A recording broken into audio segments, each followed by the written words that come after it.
Bom dia, boa tarde ou boa noite. Marcelo Paz Barreto, de Guarapari, Espírito Santo. Hoje nós vamos estudar um pouquinho sobre as crises, para entendermos que ninguém tem que ficar apavorado com nada que está acontecendo. Quem tem fé raciocinada, é porque estuda as obras que seguem. Não fica apavorado. Então hoje nós vamos pegar uma lição de abertura aqui, a lição que está na última pergunta do Livro dos Espíritos. Poderá jamais implantar-se na Terra o reinado do bem? É a última pergunta do Livro dos Espíritos, um livro que deve ser estudado 6, 7 vezes numa encarnação. Porque cada vez que você estuda esse livro, demora de 2 a 3 anos estudando. São 1019 perguntas. O bem reinará na Terra quando... Então é uma condicional. Na verdade, tudo do reino de Deus é uma condicional, porque ele coloca sempre na dependência dos nossos esforços, que somos seus filhos. Quando entre os espíritos que a vêm habitar, que somos nós, que estamos habitando há 10 mil anos, os bons predominarem, porque então farão que aí reinem o amor e a justiça, fonte do bem e da felicidade.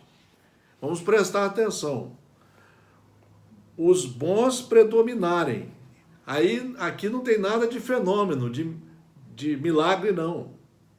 Quando nós nos tornarmos, pela nossa reforma íntima e individual, sujeitos bons, espíritos bons, aqueles que cumprem a lei de justiça, de amor e de caridade.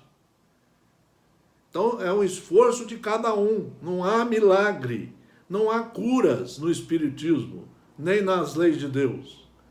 É um esforço de cada um se reformando, porque aí ele se reformando se torna um homem de bem, uma mulher de bem, e em torno dele todo o bem reinará. Fonte do bem e da felicidade. Então a felicidade e o bem são frutos da nossa reforma íntima.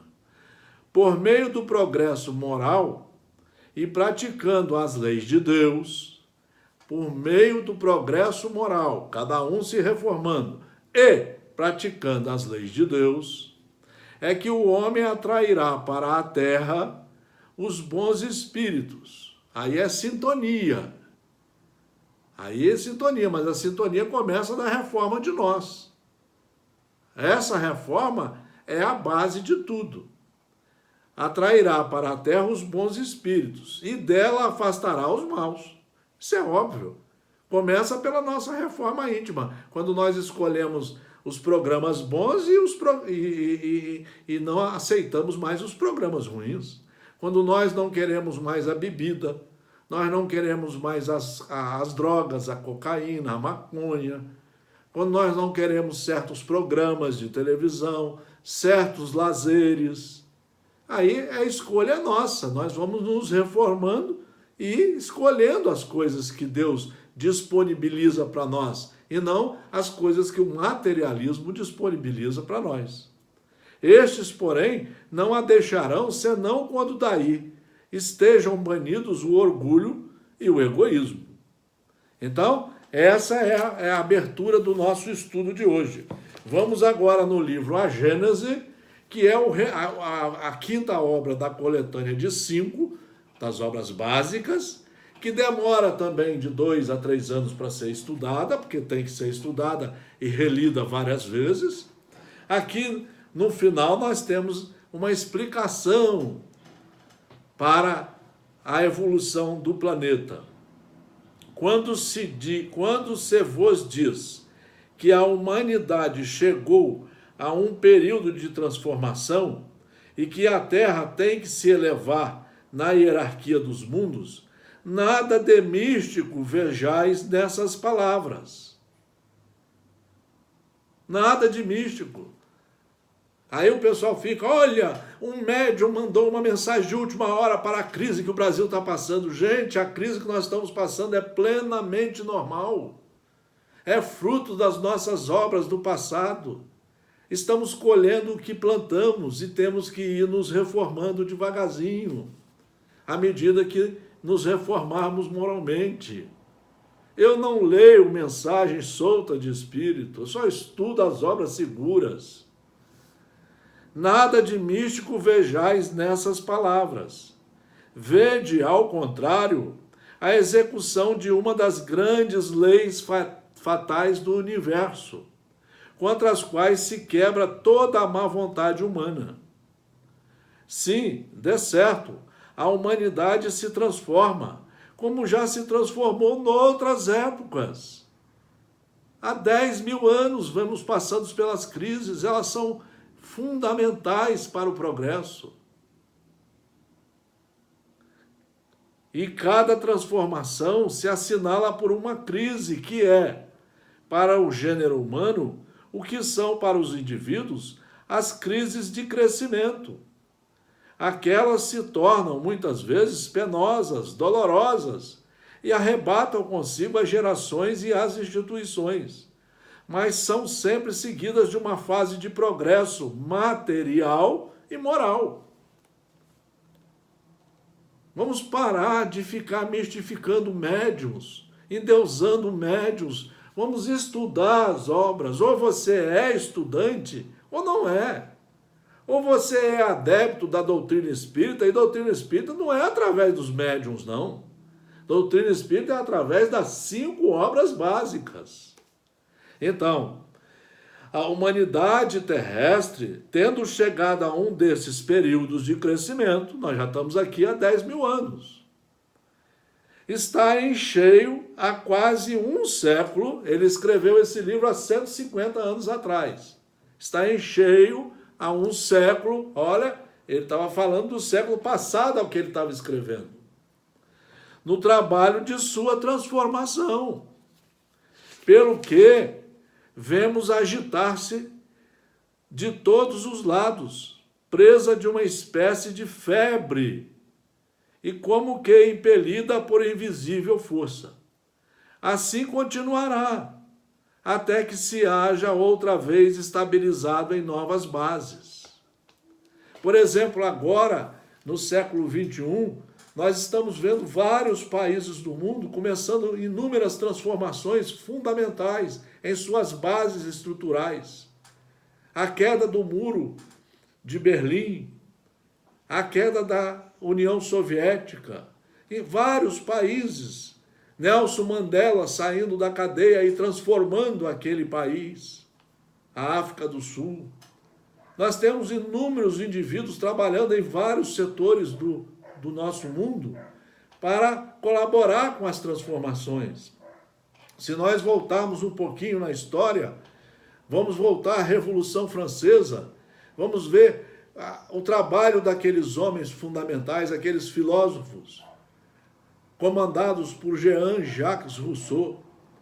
Quando ele escreve a obra fundamental de sua vida, o Contrato Social, ele mostra que, à medida que os homens forem se adaptando às leis naturais, às leis de Deus, eles vão se enobrecer, eles vão enobrecer seus sentimentos, e a partir daí haverá um respeito recíproco entre eles. Já falava Rousseau.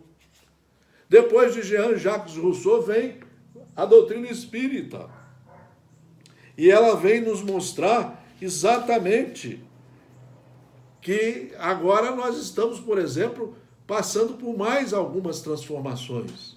Mas para isso a juventude precisa ler muito. Os evangelizandos, as crianças de 12, 14, 15, 16, 17 e assim por diante anos, precisam ler Mateus, Lucas, Marcos, João, as cartas de Paulo.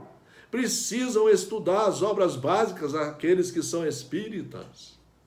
Precisam ler as leis fundamentais que regem essa sociedade. O Código Civil, o Estatuto da Criança e do Adolescente, a Constituição da República Federativa do Brasil, que são as linhas bases para nosso progresso e a nossa convivência e o nosso respeito. Continua no livro A Gênese: somente o progresso moral pode assegurar aos homens a felicidade na terra. São essas revoluções que nós estamos fazendo agora. Estamos buscando prender, punir aqueles que estão do lado errado, da corrupção, do jeitinho brasileiro, do jeitinho da sociedade, daqueles que não gostam de estudar, onde a ignorância predomina e os maus pensamentos predominam e os crimes estão aumentando assustadoramente. E, obviamente, que os espíritos malévolos também têm aí na ignorância um campo enorme de trabalho e de sucesso. Somente o progresso moral pode assegurar aos homens a felicidade na terra, refreando as paixões más. Ninguém refreia a paixão sem estudo. Só o estudo mostrará ao indivíduo como refrear suas próprias paixões. Somente esse progresso pode fazer que entre os homens reine a concórdia, a paz e a fraternidade. Será ele que deitará por terra as barreiras que separam os povos, que fará caiam os preconceitos de casta e se calem os antagonismos de seitas, ensinando os homens a se considerarem irmãos e filhos de um só Pai, logo cumpridores de uma só lei, que tem por dever auxiliarem-se mutuamente e não destinados a viver à custa uns dos outros. Aqui está, meus irmãos, para ninguém se apavorar. Nós temos é que estudar e trabalhar. E nesse livro fabuloso, só livro seguro, Vinha de Luz, na questão 58 das crises, Emmanuel termina dizendo: o cristão, o homem será conduzido à luta. O cristão conhecerá testemunhos sucessivos. As crises são normais, são impulsionadoras do progresso. Quando nós não enxergamos uma crise de visão, nós vamos buscar o médico. Toda crise é boa, é uma luta, principalmente para educar o espírito. É por isso que vemos no serviço divino do Mestre a crise da cruz, que se fez acompanhar pela bênção eterna da ressurreição. Quando, pois, te encontrares em luta imensa, recorda que o Senhor te conduziu a semelhante posição de sacrifício, considerando a probabilidade de tua exaltação. E não te esqueças de que toda crise é fonte sublime de espírito renovador para os que sabem ter esperança, para quem tem fé raciocinada. Essa crise agora que nós estamos passando tem nada a ver de extraordinário. É porque há 50 anos nos acomodamos e vamos seguindo qualquer um que aparece. Vamos abraçando os partidos políticos que aparecem. A culpa é nossa, a responsabilidade é nossa. E depois ficamos muitos anos em silêncio, porque estamos usufruindo de dinheiro. Quando a crise aparece, o desemprego, a fome, nós temos que repensar o que fizemos e a nossa responsabilidade em retomar os caminhos do bem. Nós é que somos donos do Estado. Cada povo tem o governo que merece. Logo, nós temos que saber escolher os nossos políticos e saber escolher os nossos destinos. Isso começa aqui dentro, quando nós nos moralizamos através do estudo, da leitura, porque fora do estudo não há salvação. Nós só vamos nos consertar quando adotarmos a tese do estudo, do conhecimento para construir um homem novo, que cumpre as leis. Grande abraço, Marcelo Paes Barreto.